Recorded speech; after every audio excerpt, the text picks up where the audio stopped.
Imagine you've got someone like Timber there who aids both. Again, all credit goes back to Mikel Arteta for that. Absolutely. Because Timber is quality, and he was brought in to play an integral role in this team.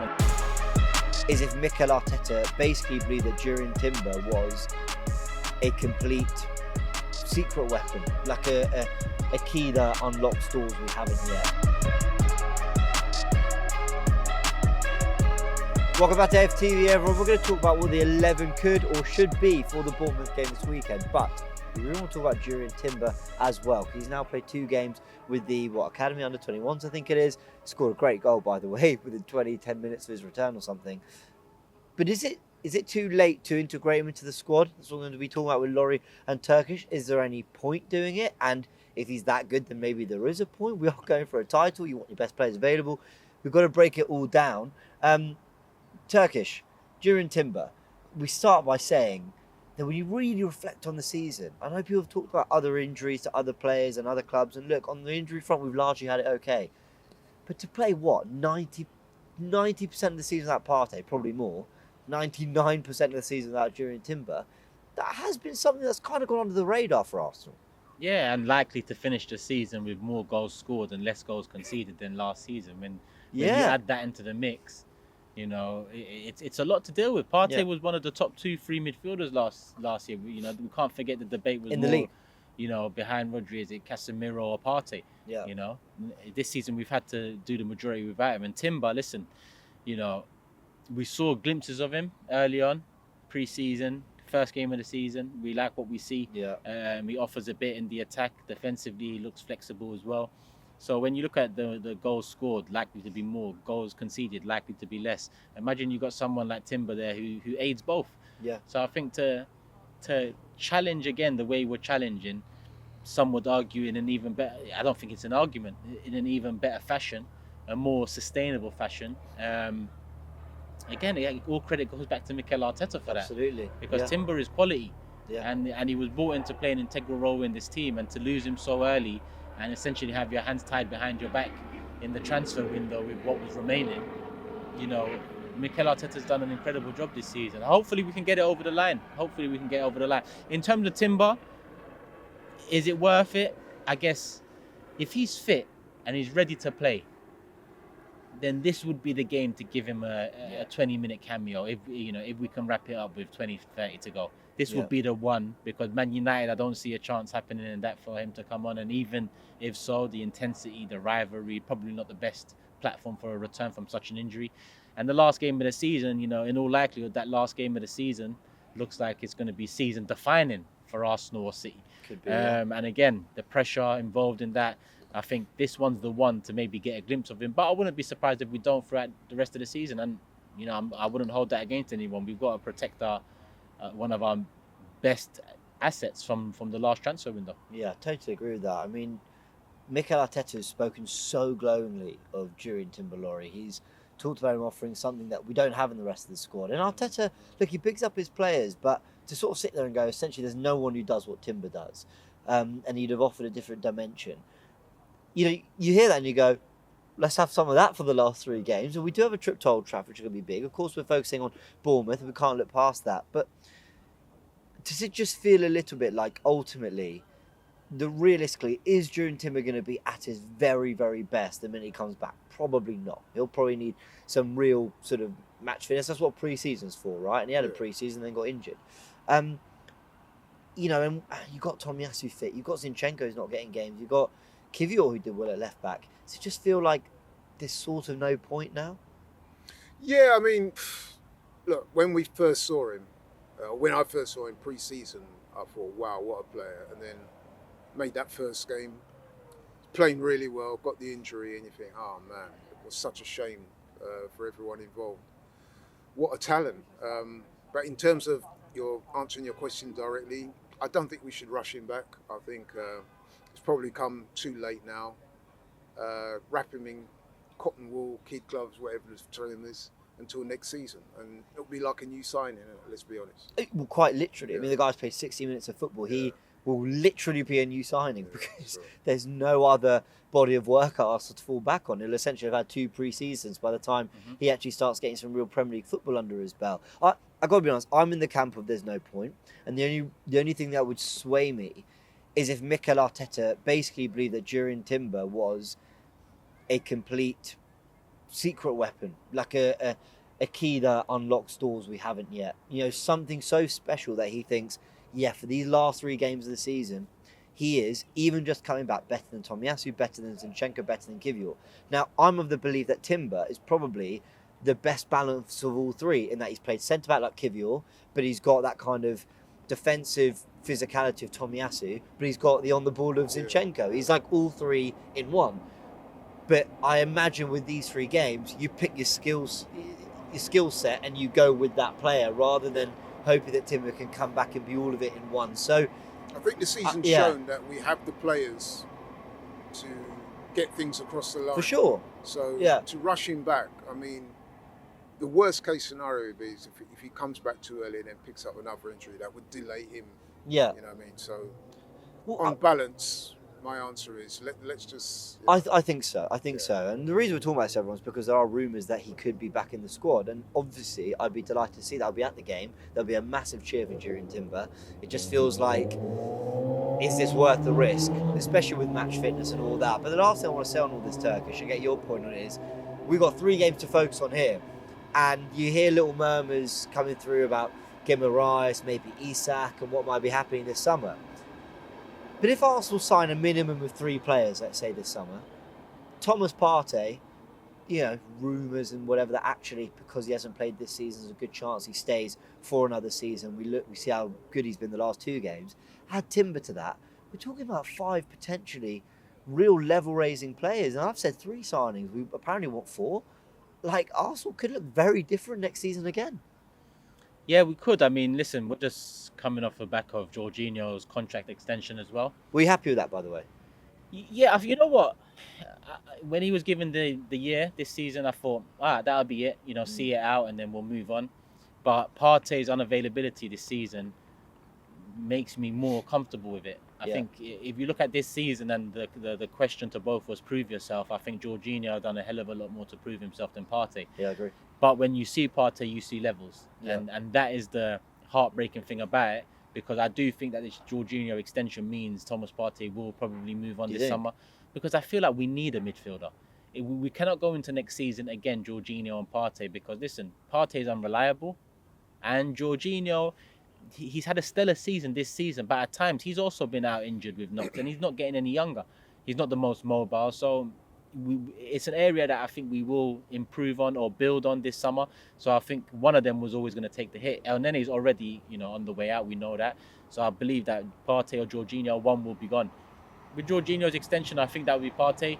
If we keep both, we keep both. Because when we see Partey this season, even in the handful of games, will you be able to replace him for 20 million? Or 25 million, which is what we'll probably be able to get with a year left? No, the answer is. Yeah. So again, the last 3 games, it's up to Partey to prove himself. I'd still want a midfield acquisition. And I think all the players in these last 3 games, they've done a hell of a lot in the first 35, but the last 3 will be the ones that get it over the line, the ones that will be the most memorable of the lot. And it's up to the players to make sure Arteta's comfy, make sure Arteta's, doesn't need to... Yeah. Feel the need to poke at a position. Look at last season. Arteta's looking at stuff that we hadn't even thought of with Raya coming in. None of us assumed Ramsdale was under the radar, new contract extension and so on. Little did we know that the route for Ramsdale was this one that we're on now. He's probably on the way out. So yeah, good point. These players in the last 3 games, stand up, be counted, fight, win the last 3, and if we don't win the league, heartbreaking, unfortunate, but you've done all you could with what the position you've put yourself in after 35. So let's get a yes or no. Timber, does he play this season, Turkish? Some minutes. Okay. No, I don't think he does. But I would like him to play, but I don't think he will. These 3 games coming up are massive. Don't think you can afford to take any risks. I think I'm like you. Some minutes. He might be on the bench for one of this or Everton. And if the situation is presenting itself, I don't think there'll be a point at which we are desperately trying to get a result and Timber is called upon. If we find ourselves comfortable at any point, he might go, Timber, go out there. And these injuries, they come with a mental block afterwards as well. And I think that if we were to see Timber return to the starting lineup or on the pitch start next season, it'll kind of mix in with the new signings, the hype around them. Whereas if you give Timber some minutes, even if it's 5 minutes at the end of the game here, you know the reception's going to be mad. You know everyone's going to get behind him. You know he's going to have that support. And to end the season knowing that the new club I joined, sometimes you can feel like you've let them down with an injury when it's not the case. Yeah. So I don't know what mental side of things he's had to deal with. It'd be nice for him to end the season personally, on a personal level, with everyone behind him. An Emirates appearance, whether it's against Bournemouth or Everton at the end of the season, everyone's fully supporting him, because that will lead him into a perfect summer of more rehab. The people are behind me, fresh start. Yeah, well, we look forward to having Jurien Timber back at some point. If it can be this season, great. I don't expect it, but let's see. Let's predict what we think the 11 will be for Bournemouth, because, look, I hate to be boring and just come out with it, but there's not a lot of incentive for Arteta to actually change much of the team. Granted, Martinelli had a really good cameo, I thought, against Spurs. I thought he understood the assignment. You know, he comes on and I think we're fairly comfortable at that point, and then it's, this has just got a little bit nasty, and I need to dig deep and protect Tomiyasu. Thought he did that really well. Trossard, on the other hand, had a weird performance against the North London derby. I watched a guy who clearly didn't look fazed by the occasion, was trying everything he normally try, brave on the ball, but at the same time got a little bit of it wrong and didn't get as involved. It felt like Bukayo Saka and that side of things was what was really happening for Arsenal. So I would say that Trossard's performance against Tottenham is not unlike a few of his performances this season. The difference being on some of those other performances he scored or assisted. I get what you're saying. He's not someone who runs the game for 90 minutes, is he? But he's someone who has those moments of quality, and you remember how brilliant he is. And he's also someone that's very efficient in front of goal. He tends to flit in and out.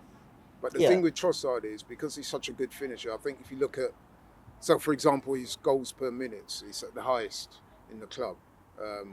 And he will contribute meaningful contributions like goals, assists, like I said.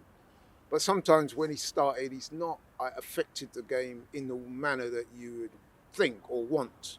And that I'm not criticising him, that's just an observation. Bayern's a good example of that. Yeah, not Bayern, Porto. Oh, yeah. Scored the key goal in the Emirates game, but aside from that, you're right. You know, the performance wasn't great. But listen, you need those sorts of players as well, the efficient ones. And he has quality, efficient. No doubt. So what are we looking at in terms of changes then? Because, I mean, I think there's one glaring. Well, let's make a way position through in the team then. So, okay, Raya keeps his place. White, Saliba, Gabriel. Left back's interesting. You could go with Kivior, who can't say hasn't deserved it for his performances this season. Tomiyasu, though, is getting that run now. Zinchenko is the one that picks the lock better, and if we're going to have a lot of the ball, he tends to be the favoured one. I have a feeling Zinchenko doesn't really start any of these remaining games. I don't think the occasion's right. I think next season, though, with a new midfielder, you can start to get the best out of Zinni again. But what do we think at left back? I'm voting Tomiyasu. Yeah, Tomiyasu.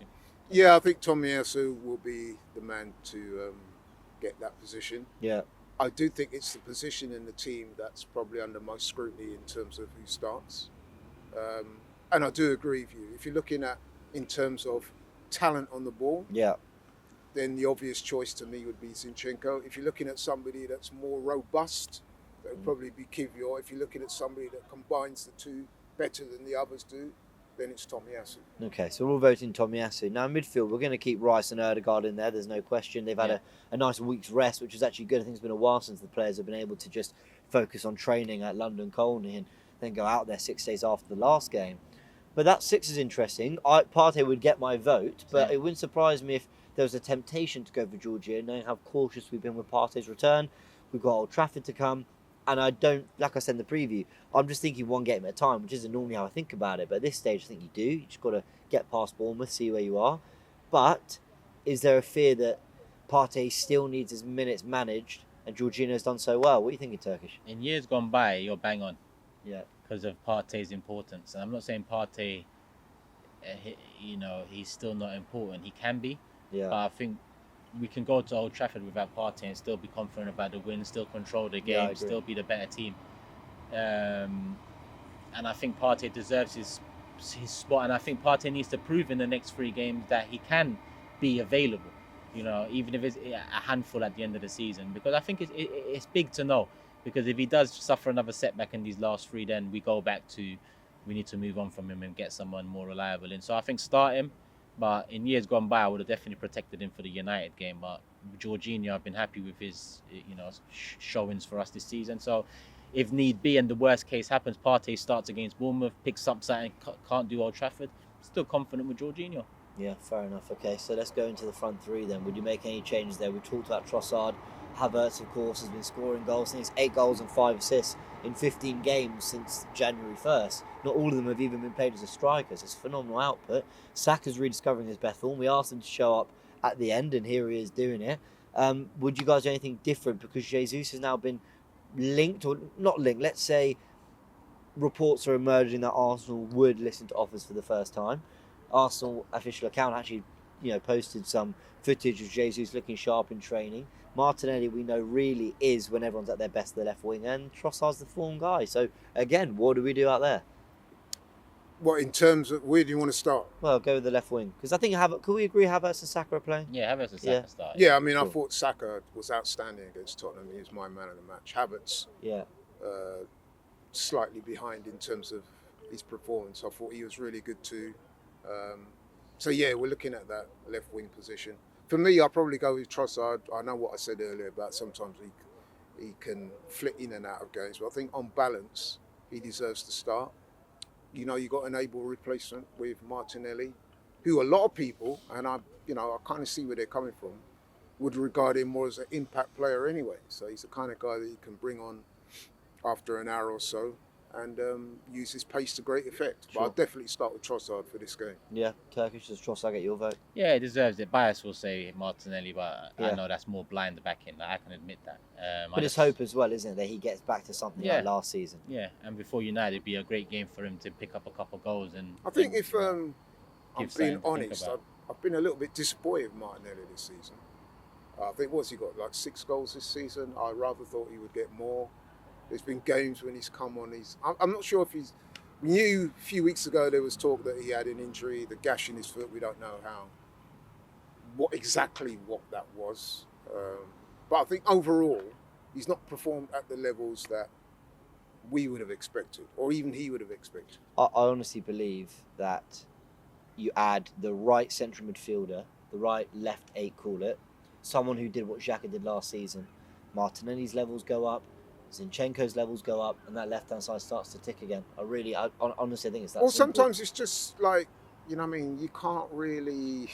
It's not a coincidence to me that Zinchenko and Martin, who both last season were both have been 2 of our top 5 performers in terms of importance last season. It's no surprise that they've both tailed off at the same time. Yeah. So I wonder it could well be, if these links to a midfielder... Or it could be that just sometimes players do suffer from a lack of form. Absolutely. Maybe his confidence is not at its optimum levels. Sometimes these things happen. I'm just saying that for me, he's not performed at the levels that I would have expected him to. Sure. Now, there may be a myriad of reasons for that, but that's just my assessment. Well, I'm with you guys. I think Trossard starts, so that's the 11 we think is going to be unchanged. With Raya, White, Saliba, Gabriel and Tomiyasu. In the midfield, we're going to go with Partey to keep his place alongside Rice and Odegaard, Trossard, Havertz and Saka in the front 3. Everyone go check out the preview if you haven't seen it as well. There's a really good interview with Craig, Bournemouth fan, who breaks down Bournemouth in good detail as well. And of course, we will be keeping up with every kick of a ball live on AFTV during the game, hoping to put pressure on Man City for their host Wolves and taking this fight to Old Trafford next week. Let's hope we do it. Catch you in a bit.